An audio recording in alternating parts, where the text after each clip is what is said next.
Welcome to the EOVI podcast, where we dive into the journeys of CEOs, what they do, how they do it, and the lessons learned along the way. We have got Sean Bourquin here. Hey guys, glad to be here. Sean, you're such a low key guy, but you are actually have some real superpower talents. You know, what you did at First Light was really amazing, what you built there. So it's so exciting watching this new venture of yours take off. Yeah, it's an interesting exercise to go back to the beginning, and I've talked about it in forum where sometimes I wonder, what was I thinking? Starting again from scratch and building products from the ground up, it tests you. Now that the product's out there in the market and we're getting feedback, it feels good, but it's a slog. Yeah, there's something in you. What is it in you that had you go back to that well when, you were starting fresh and you could have gone lots of directions? So what had you go back to starting a product from scratch? I think it's kind of a theme in my life. Like, I like product problems. I like finding seams in markets and looking for opportunity. And Tom, you know the story. So yeah, I'm a blue collar kid. Born and raised in town, grew up in Esquimalt, chose to follow, had really no idea what I wanted to do when I was young, but I had an inclination towards taking things apart and wanting to know how things work. So, one thing about you that I've always noticed, I think that your Esquimalt roots, I think that's a really important part of you. Am I right? I think, I used to resist it before, because of the local reputation that Esquimalt used to have. I don't know if it still does, but, I used to kind of not love it, but now I've grown to embrace it. Yeah. Well, what is it that you carry from those roots? I think it's sometimes a feeling of you're a bit of an underdog. You got a bit of a chip on your shoulder. Yeah. Like, I remember that from the competitive sports days, in the high school days, or playing soccer with Gorge. You sort of feel a bit chippy and, you got a bit of fight. So I think that has served me well. That is the number one factor that Y Combinator looks for in founders. People from Esquimalt? People from Esquimalt with chips on their shoulders. So my parents worked really hard. My mom stayed at home, which was great. Esquimalt is a fun area because it's really eclectic. Like, there's fantastic people and spanning all the spectrum. So it was a really sort of rich exposure to humanity growing up. And, so back to the founder thing, I followed a technical path. I did a technology program in electronics at Camosun. Then, with blue collar roots, I followed the path of get a union job, get the benefits, get the security. Ended up working at the dockyard as an electronics technician. And then, nothing against the dockyard, but after 6 months, I felt like shooting my face off. So what did you learn there? Well, it just wasn't for me. Like, if that was their place, all credit to them, but I just knew, like, that was not my path. How come? I just felt I could do more. I was bored. I loved it. It was fun working on radars. I could track aircraft going through the streets. It felt like a bit of a video game using all that Navy equipment. But, I just felt like I had more to give, and I wanted to experience more. And one of the guys there, and I can't remember which guy, but he said to me one day, he's like, I've been here 25 years, and he snaps his fingers and says, it's gone by just like that. And that snap of the fingers was a wake-up call where it's like, I don't want this. Like, there's so much to experience. It's like, I can't do this. So, I went into a bridging program, did my engineering degree, and that was an easy choice. Like, I was doing an apprenticeship in electronics technician, and in the same amount of time, I could just go and get my engineering degree. So I went and did that. And the cool thing about that, I did computer engineering, and that exposed me to the usual work terms, which was a chance, work term at Carmanah Technologies. Mm. And that was in the early days. It was in the year 2000. So David Green, the founder, who's spoken at an EO event before, I met that guy and I saw what he was trying to do, and, it just instant mentor for me, like, I just knew I want to be in touch with this guy, like, and just see what he's doing. And, he ended up being a real catalyst for me to pursue an entrepreneurial path. So I didn't go work at Carmanah after school. I went and worked at Daniels Electronics. Carmanah, the technology was pretty simple. as an engineer. So I went and worked in the radio industry, which was way more complicated. Back on, what was it about Dave that was so compelling for you as a young guy? You know, the interesting thing is when I was a technologist, before I went to the dockyard, I worked at another local tech company where the founder was heavily involved. And what I learned from watching him there is he could not get out of his own way.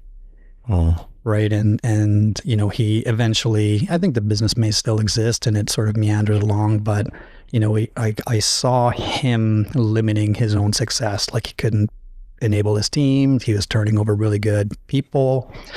And so when I saw Dave, he didn't have any of that. You know, like when I was there, he brought in Art Aylesworth as CEO, and he was willing to hand over the reins of CEO to someone else because he knew, you know, his strengths were elsewhere. You know, and he was just very humble. You know, he relied on people. He didn't think he was the epicenter of everything. Like it was just like this cool balance of confidence and humility. You know, and vision. Like the number one thing I appreciate about Dave is his vision. Like he sees things coming, you know, long before many of us. And he had a vision of what was possible there, and he persisted, and he had that fight, and you know, he's generated a whole bunch of other businesses, as it turns out, of people who've come and gone through the doors of Carmanah. And, you know, he ended up being a big influence for me going back to Carmanah in 2005. And that transformed my journey because I moved from an engineer to a sales engineer to a product manager because I figured out that, you know, what was driving that business was really sales. And I wanted to be closer to where those decisions were being made. And my curiosity outside the world of engineering was evolving. You know, I didn't do, as it turns out, a lot of heads down engineering. It's just like the dockyard. I kind of got what I thought I wanted, started doing it, and got sick of it very quickly. And it's like, I want more. I want, you know, to learn different things and experience different things. So, you know, that led me closer to customers and just trying to understand, hey, what are you trying to do? You know, what do you want? What do you need? You know, what is not serving you well? You know, and that curiosity that I just inherently have, which manifested technically in the early days, became more broad, more business oriented, more opportunity oriented. As a product manager, I had so much exposure to, you know, customers globally. I was traveling a lot, meeting a lot with customers. I would be a wingman for sales. We'd go in and we'd win good sized deals, and it emboldened me. And so what ended up happening at Carmanah for me was, you know, I kind of was a middle manager, and I could see, you know, the executive decisions and why they were making them. And for me, I just felt like my vision for the products I was managing was different than the direction the company was taking. So, you know, I faced a fork of like, either I can buy into what the company wants to do, or I could go test the ideas which I thought were better than what the company was doing. I wanted to test my ideas. So it was a curiosity that led me to be like, you know, I want to try this myself. We'd just like to take a moment to recognize one of our Gold Strategic Alliance partners, KPMG. KPMG is a Canadian leader in delivering audit, tax, and advisory services. If you need any help at all, reach out to my friend who I've known for over 20 years, Sang Lee, who is the technology leader here in Victoria and has over 17 years of experience in performing and managing a wide range of reviews and audits for both private and public companies. Thank you so much, KPMG, and thanks a lot, Sang.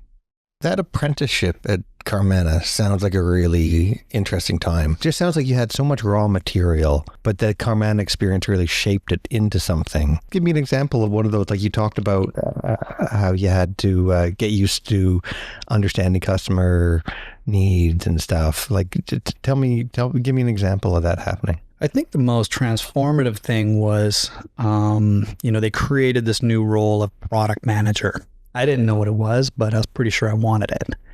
And so, you know, there was a competition within the company, and people were sort of lobbying to kind of get these product manager roles who would then manage different product families within the company. And so I'd amassed enough goodwill, you know, to win that competition.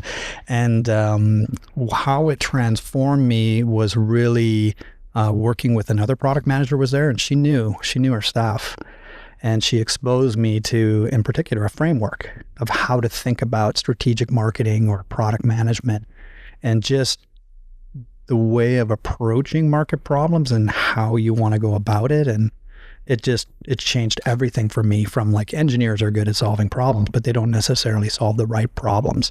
This type of framework really showed me, okay, well, if you think a little differently about which problems to solve and why to solve them, it can transform into just immense opportunity. And so having lots of customer conversations where I'm not focused on winning a deal, I'm focused on understanding what they're trying to do, and what works, what doesn't. And it was really awesome. Like, I'd sit there in sales calls, I'd listen to salespeople try to sell things, and I would then listen and selectively ask questions around like, well, if you had this, then how would you feel about that? Just kind of ask questions that would lead towards true opportunity, that the company wasn't currently capitalizing on. Developing that discipline of product management was the enabler for me, and it's informed everything I've done since. And so at some point you got hungry enough to want to go and do your own thing. Yeah, and specifically at Carmanah, what ended up happening is there was a product level decision that needed to be made. And I was told I was not qualified to make that decision. So you know me, I'm chippy, and then I felt I knew what the right answer was. And it wasn't just my answer. I talked to the market, I talked to the team, we were all aligned. And I got overruled by a CEO who wasn't a subject matter expert, and that was the catalyst. And so what happened with solar lighting, for example, is, looking at what most of the market's still doing, is it's annoying, it's expensive, it's way harder to deal with than regular lighting. And I'm just looking at it thinking like, okay, well, if you want solar lighting to be successful, you gotta, it's a classic crossing the chasm exercise of like, got innovators and the early adopters will pay a premium and deal with a bunch of dumb, usability issues or install issues. And I'm thinking like, this will never scale. So then I went back, like, because I've got an embedded systems engineering background, like I know what's possible technically, with these kinds of products. So, I'm looking at like, what would allow this product to cross that chasm, and using my product management framework, it came down to like, okay, like a solar light's got to be as easy or easier than a wired light to install. It can't have a bunch of weird configuration or engineering up front, because that scares people away. It's complicated. And, it's got to be essentially a product, just like a lighting product. You buy it and use it like a lighting product, which is really hard because in reality, solar lighting engineering is really complicated, and it's location-based because the amount of sun you get really varies. So the kind of insights that you have into products is unique, right? Why don't most people get it? I think having the right level of attention to detail is really critical as entrepreneurs. Like we really walk a fine line between, don't be a micromanager or work on your business, not in it. You hear those kinds of things. But I think what I've learned is you really got to pay close attention to certain things. And in the case of solar lighting, to avoid a lot of the problems, I just made the light smart enough to make its own decisions. It's a really simple idea. But to get to that simple idea, you had to spend obviously. You had to spend Everyone thinks of making light bulbs think for themselves. You had to spend a lot of time educating yourself on, okay, what's normal? What are the other people doing? What are the customers saying? And if you do that work and pay attention well enough, then the insights reveal themselves. And one of my favorite product management things is the kind of problems you want to solve have two traits. They're urgent, they're pervasive. If it's just got one of those two things, probably don't do it. Patterns tend to emerge. Like, I'm not that smart, but I'm good at picking out patterns. And so, we did that for solar lighting. I really think it was a real differentiator out there for us. First Light grew to be North America's largest solar lighting company. It had done well. The exit story will be a cool partner drama story at some point. But I've taken those same things into bike lights where, my personal, like the cool thing I like about the bike lighting is, I'm not a core customer for commercial solar powered lights. I would never buy one. I have no reason to. But I'm a core customer for a good bike light. And that took me back to kind of Dave. Like when Dave started Carmanah, there was a particular problem that he experienced that he wanted to solve for himself. He had an intimate understanding of the problem. And then it turns out the problem was urgent and pervasive. Again, you're just so super humble, but your lighting products were so cool for, like you just say, embedded logic, but it's like, your product knew what latitude it's at, what time of the year it was, and it adjusted for 1,000 variables. Like people think that it's just like, oh, the sun shines and the battery charges and then the light comes on at night. Yeah, that's not at all what was going on in your products. Simplistically, that is true. But you're right, the devil's in the details. And, I essentially came up, like I gave the solar lights the ability to learn. And mostly because I knew the market needed it, and also because I knew you couldn't scale a company configuring a solar light, having to know exactly where it was going to go. You can't sell thousands or tens of thousands of things, individually configuring them based on a specific situation. It just seemed insane to me. But that's what people were doing in the market. And I'm thinking like, the type of engineer I am, I'm lazy. If I can do a bunch of thinking and solve a problem well, and then the problem stays solved and I don't have to keep solving it, I'd rather do that. So then tell me, what are some of those things that you've brought to your new bike light? Yeah, I like, if you look at my technical background, like I've spent my career developing control technologies to make things easier to use for people, make things smarter. I generally dislike technology because it complicates my life. I like a kind of technology that literally does deliver simplicity. So that's been a thread through what I've done. And particularly in bike lights, the controls we built into the light, like if you go night riding, you have to push buttons to manually manage light levels. And, everyone's concerned about making sure the battery doesn't die while you're sending it down a jump trail. Like that's bad. So people manually have to deal with that. And it seemed like solar lights, I'd rather the light just do it. So I brought that same thought of like, well, if I just turn the light on and I don't even think about it till I'm done my ride, that's success for me. Like I don't want to have to manage a light. Some people make Bluetooth switches that you have to pair to the light, and it's flaky and it's another thing on your handlebars that's annoying. And so it's, just bringing that simplicity enabled by an understanding of, algorithms and what's possible in an embedded system to bring intelligence to something. So yeah, our light is smart. The goal was simple. My desire in the case of riding is I want to ride like it's day, right? I don't want to hold back. And I would, before starting full on, I bought every reasonable light that exists in the world and I tested them, to do that homework. And what I found is with the next best lights out there, there was a jump trail I would do. I would ride 8 seconds slower on that trail, about a 50-second trail. And what that meant is this is a trail with jumps, and I normally make every jump. And because I couldn't quite see right, I was coming up short on all the jumps, encasing them, which is not fun. And so I went back up and I tried it with our prototype, and I made every jump. Yeah. 'Cause that's the difference. Just that subtlety, that attention to detail, with the controls, but also the optical design. It just delivers a different experience. It's like, a lot of people have said to me, like, why would you bother making another bike light? Like, why? But it's like, I like the problem. I think there's opportunity there. And what I found with full on is this is just the tip of an iceberg. When I look at different, personal lighting applications, like a lot of garbage out there still. And just people just haven't looked at the problem the same way. Yeah. And it sounds like you're connecting with a group of people that appreciate what you're doing. Yeah, it's early days. We started shipping in January, but the feedback's been so good. Like it's one of those kinds of products where seeing is believing. Like I don't really have to sell it. I just put it on someone's bike or on their helmet and just let them ride, and it speaks for itself. Have you seen the videos and the pictures online? There was one thing I saw where I don't know who it was, maybe it was you, but went up to, I believe it was a baseball diamond. Something, a field or something. Yeah, that might have been me. It was pitch black. Like it looked like it was dead of night, and no one would expect it to look like a stadium was lit up with a bike lighting system.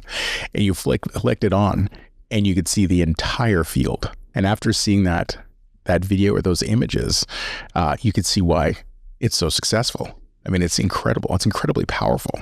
Well, but what I think is hard to communicate though is like, yeah, it's fucking bright, but it's smart. The end result is you don't miss that jump, but it's like, but that is such a challenging problem to solve. Yeah, I think when we had a competitor, they were one of our first customers. They bought it, I knew they bought it. I messaged him like, hey, how's it going with the light? And I knew he was going to rip it open. And he came back saying, credit where credit's due. He's like, I did not expect to see what's in here. Is maybe the most complicated technologically of the lights that are out there, but the user shouldn't ever know that. So I want to ask you, as like such a famously humble guy, tell me about a moment like in this journey where you felt proud of what you've achieved? Yeah, I think it's recent. It's, in the early days, like when, we had a thought that like, if you leveraged our optical knowledge that we'd built in outdoor lighting and you put it on a bike light, it would be better. And so when I started the company, 3 people from First Light came over with me. And so, before we really got serious, I wanted to take them out to the trails and show them like, hey, here's the current state of the art, and here's kind of, let me show you, what we think is possible. So they, we worked together. We built up this really fugly giant thing that we took out in the forest. It was on a piece of wood and a bunch of angle aluminum and just cobbled together. But cool moment was taking them out there and saying like, can you see the difference? And they were mind blown. They were in. So that was a really cool moment, just knowing like, hey, this premise that I'd had around like, if we did this, then enough to get them to leave their jobs and come and follow you. Well, they all quit day one once they left anyways, which is a whole other story. Yeah, that was interesting. How does it feel for that kid from Esquimalt to see those moments? It's interesting, right? Like, I don't know how often you guys feel it, but the imposter syndrome rears its head from time to time, being, in some ways sort of reduced back to the beginning. Like I was on a pretty nice trajectory at First Light from all the material aspects, going back into startup mode where I'm down in the weeds, I'm reading code, which I didn't even do at First Light. I'm down there, I'm looking at schematics, I'm soldering, I'm doing all these things. Like it's a feeling of like, oh man, like it feels a bit existential, but at the same time, it's like, I got this. I feel like, I know what I'm doing and I know it's going to work. One guy, he did a demo ride, and the next day I saw on Facebook, he was selling his lights. That's one of the things we're seeing within the biking community, is skepticism that like, hey, this one light's going to outperform anything else you could possibly buy. But it's true. I'm confident technically in what we've done. Yeah. And I know it's good. I think getting down in the weeds is underrated. I think it's if you're going to be a good leader, like you need to understand. It's hard being, I've got another experience where I'm kind of a hired gun coming in and I don't know the nature of the technology. So then I stay out of it. I recognize I don't know. And so I focus on the business things that I do know, and try to police myself that way. But it is interesting, there's a big difference, if you're a leader and you don't know the details of your business, I think you're taking a giant risk. Can you maybe talk a little bit about, you've had a couple of go-to market strategies, I'm assuming, in a row. The world has changed quite a bit. Do you want to just talk about like your current go-to market strategy? Yeah, it's an interesting one. The big difference between this business and anything I've done before is this is largely a B2C play, not a B2B play. Like, I'm pretty comfy selling business to business. I've got lots of strategies to do that. So yeah, so this one, being a consumer product, it opens up a whole new realm of, the kinds of campaigns one might, run on the Meta platform or, some of the Google stuff. So for us, we're learning the B2C kind of like advertising that you're doing. We got a nice crash course in that when we did our Kickstarter. I like multifaceted go-to-market plans. So, we've got a strategy for how to reach, riders. We've got, one of the ways that we built First Light was certainly not relying on others to sell our products for us. We tried that. It was awful. We learned to take it upon ourselves, to sell that product because we know it better than anybody else. We care about it more than anybody else. So we are best positioned to then sell it. So we built a pretty amazing prospecting machine, in the First Light days using, I like leveraging frameworks and I don't want to reinvent the wheel. So we used methods from a guy named Aaron Ross, who did a book called Predictable Revenue. And so we put that into practice at First Light. So we borrowed that here. Like in this case, the way we get success is take our message to the end users, no doubt. But bike shops are an important piece of the puzzle. So we're doing outbound campaigns directly to them, doing old school list gen, old school door knocking digitally, and getting the word out. And then there's a strong influencer play in this space too. So it's just getting out there, enabling them with lights, getting their feedback, hitting the trade mags. So there's a lot of facets to this one that are, different, but, we're trying to use similar strategies that have been successful in the past. And it's looking good. It's a lot of work, again, down in the weeds to go find every bike shop in Arizona or Texas or New Zealand or Australia, but we've gone and done that. So in the journey of full-on lighting, how far along are you? It's just a beginning. Yeah. Like starting shipping lights in January, like, there's that impatience. Maybe that's part of our nature, is we want to go and go fast. And where do you think you'll be in a couple of years? We have an intention to build out a portfolio of lights for largely cycling. This light we've launched is actually good for a bunch of other stuff. I ski with it. We get guys on motorbikes, snowmobilers, anything where you're out there, probably where you're going fast, and you need to see properly. That's a good space. So, but where I think it's going to go is, the cycling light market's a pretty small market. Honestly, it's not like what we were doing in solar lighting. But we did do the New Ventures business competition. That was an interesting exercise. It really forces business plan development, and get clear on where you're going to go. And that's where that little purpose came from. Like we exist to help people work and play better in the dark. And that work element, that commercial personal lighting product space, is interesting. The bike lighting market, depending on where you look, market data it is what it is. It's maybe like $500 million market. So pretty small. The work light market's a $32 billion market. So, I started doing some, early investigation, looking at the current state of affairs, who's doing what, how are they doing it, and immediately seeing opportunity. The big question mark, and I don't know if this is where you're going, but people keep asking, hey, are you going to go back to solar lighting? And that's maybe. We'll see. It's kind of tempting. Like, we know the space really well, and it was kind of how I view my experience at First Light. Is I view First Light, everything I did there as a proof of concept. Right. I like running experiments. I like closed loop feedback systems where if we do this, then that happens. Is that true? Then tweak. I'm sure all of us do it. But, everything I did there revealed kind of what the next steps probably should be. It's kind of tempting. It's kind of hard to just let that sit and just be uncapitalized on it. So I've watched the market since I exited, and it's pretty tempting. But for now, we're at the beginning of full on. Make sure this First Light is a success that I think it can and should be. And then we'll go from there. So it sounds like that day you were sitting on the docks and decided to pack it in at the base was not a mistake. Oh man, I don't know where, maybe in forum I was talking about this, but professionally, like, I'm far past any expectation I ever had for myself. So I just view all of this as gravy going forward.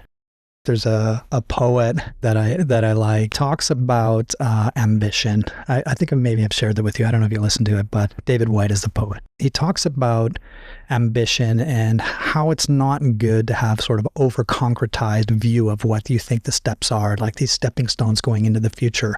He more likens, what we're doing to like an ocean crossing, where you have that North Star, you have that you're heading towards a horizon, but how that's all going to play out, it's better to be more open and not too rigid in what you expect the future to be, which is kind of interesting because it's a bit at odds with some of our business planning methodologies, there's a weird duality there of like, okay, yeah, I'll do a 3-year highly achievable goal. I'll do a 1-page strategic plan. But at the same time, I do know that something could happen tomorrow that fundamentally changes that. So what's the biggest challenge you're facing right now? Yeah, I think it's that unknown. Like, I believe what we're doing is going to be successful. So I think the biggest challenge is just making that true. What in that would be the most personally satisfying for you? Seeing people say, wow, like, this has changed everything for me. Like, I like that. Like, I'm an engineer, so it's like, I don't like helping people directly necessarily. I don't like people that much. Speaking with them, but I don't want to, I don't want to work in a hospital and help people in that sort of tactile way, but I do want to help people, and the way I've chosen to help people is by making things that in some way make their lives better. So if someone goes out night riding, has way more fun, that's what I'm after. In the old days, like helping people have light who couldn't have had it any other way, that was really satisfying. In that case, it was democratizing light. And in this case, it's just go have more fun, go ride your bike, be healthy, be happy. Like that's satisfying. And to get that feedback from people, thus far is cool. Of all the products I've been associated with, like, yeah, I'm pretty stoked that this has by far got the best initial feedback of anything I've ever done. There was a challenging experience, the end Yes. of First Light and shotgun situation and all the drama that ensues. Without really going into details, I am interested to know, what did you take away from the experience of building something that you were proud of and loved, and having to walk away from it, essentially? I think, the first important learning was that the root cause of that situation, which, it was a shotgun gone wrong during COVID, court shut down, went all the way up towards the Supreme Court of Canada, 3-year legal drama, which we then chose to settle and walk away from. Dave Green was our angel investor, so him and I walked away, left the original co-founder there with some two new investors. How that situation began, which was probably the most powerful entrepreneurial lesson, is we can easily grind ourselves into a very negative mental space and maybe not even know it while it's happening. So, for me, it all goes back to the summer of 2019, where my co-founder, we both just meant that the business was successful. For 9 years, we grew at over 35% annual average growth. Like, it was a strong business, very successful, based on most metrics, but our mental state was declining throughout. So both him and I, we both had personal kind of meltdowns. His marriage, failed, mine failed, and it was a super hard time. But for me, it was a real smack in the face around mindfulness, paying more attention to my mind and the state that I'm in. I simply wasn't aware of what mindfulness was at that time. My mind would just be like a hamster wheel. I just could not get off the ride of the negative things that were happening. No ability to focus on sort of gratitude and all the good, but really being lost in all the things that were hard and just declining slowly over probably a couple years. 2019 just kind of initiated a many-year drama on all fronts, that needed to be navigated. And it was a very forced realization that I needed to do things differently. And so you've hung on to that mindfulness practice? Yeah. Oh yeah. It's a daily thing, no doubt. And, going through another startup and, those same stresses are there, and it does feel existential. Sometimes you fall off the mindfulness wagon and get upset or whatever, but having these tools really limit the amount of time that you're in it, that real negative mental space. But it's a battle. So I'm going to say, when I met you, when I first got to know you, I think probably was when you were, at one of those low points that we go through. Dude, March 2020, I joined EO, and that was a real hard time. And that was one of the reasons for joining EO was, the group I'd been a part of was fantastically successful at making me a better business person, a better entrepreneur, a better leader, and growing a way more successful business. But those other legs of the stool, totally unattended, personal and family. Well, I mean, and just the journey that I've witnessed you on from that, real low point that you were at to where you are now is amazing to watch. But I'm just interested to know, the extent to which mindfulness or other things have played in that change in you. Yeah, I use an app called Waking Up, Sam Harris. Oh, nice. And that really resonated with me because, I'm not a particularly religious person. Focusing on the practice itself and the benefits of it and why we would do it, and I appreciated his background as a neuroscientist and, kind of a philosopher. Mm-hmm. So that, I don't know who... I know who did. My old product development manager at First Light introduced it to me. And so, I didn't know anything about it. I'd never really realized that, maybe more a Buddhist idea where, I am not my mind, I am not my feelings, I am not my body, I am something else. And that insight, our thoughts are not us. These are things that appear in consciousness, and we can choose. We can intercede if crazy thought comes up saying I'm going to go just go nuts about whatever dumb thing. You have a voluntary action in there where, you can either be lost in that thought and run with it wherever it goes, good, bad, or otherwise, or you can just be a bit more intentional and a bit more maybe distant from those feelings. I don't do it every day now, but that 10-minute guided meditation, then the kind of meditation I do, it is mindfulness. It is really around doing less. To me, it's a superpower, being able to be a part of, good or bad things, and just have a bit of distance from them, and not get too high, get too low. And, I am a pretty emotional guy. Like, it drives me. I was in sports and stuff, like, I get pretty fired up, but it often, it cannot serve you sometimes. So I think that mindfulness practice, I did it this morning. My brain was I could feel it. I could feel it when I'm not kind of on my game on this entrepreneurial journey. Like, it is fundamentally probably the most important thing that I do. The correlation between entrepreneurs and mental health struggles are real, documented. You know what? That's a really cool point, because when my stuff was going sideways, sometimes there's a bit of serendipity with things. Like, I got this Viatech newsletter, and they had an article exactly about that, and just they had 10 things listed of like, oh yeah, entrepreneurs are more likely to be this or that or whatever. And it's like, I checked 9 of the 10, everything other than addiction. It's like, oh shit, like, the moving of the goalpost, the imposter syndrome, some of those classic things were in there. And it was like. And the addiction, and I don't know, but the addiction could be the way you frame it. Like, if addiction for you is only substances, great, you might not check that box. How much did you work? Yeah, like, you never know. It is funny because it's, that one is like, I kind of, sometimes I'll beat myself up because I don't feel like I work very hard. And when it comes to sports, I would gravitate to sports that were interval sports, like high intensity followed by chill out a little bit. Like, surfing's kind of like that. You sit out there, big explosive moment, catch a wave, and then you sit some more. Skiing, mountain biking, you just grind up a trail and you bomb down under these intense moments, right? And I sort of view my business life the same way. These, that's why I like products, right? They require a lot of intense work for a fixed amount of time. Making this product feels like climbing a mountain, and I'm ready for a rest, but then, oh shit, I get to the top, and then I realize there's a bigger mountain behind it called sales and marketing. And it's like, all right, take a breath, get ready, and go again. Well, Sean, I couldn't think of a better name for a company to suit you and your product than Full On, because that is, I think that's pretty much what you're describing. And anyway, you're an incredible entrepreneur. It's really great to hear about your story, man.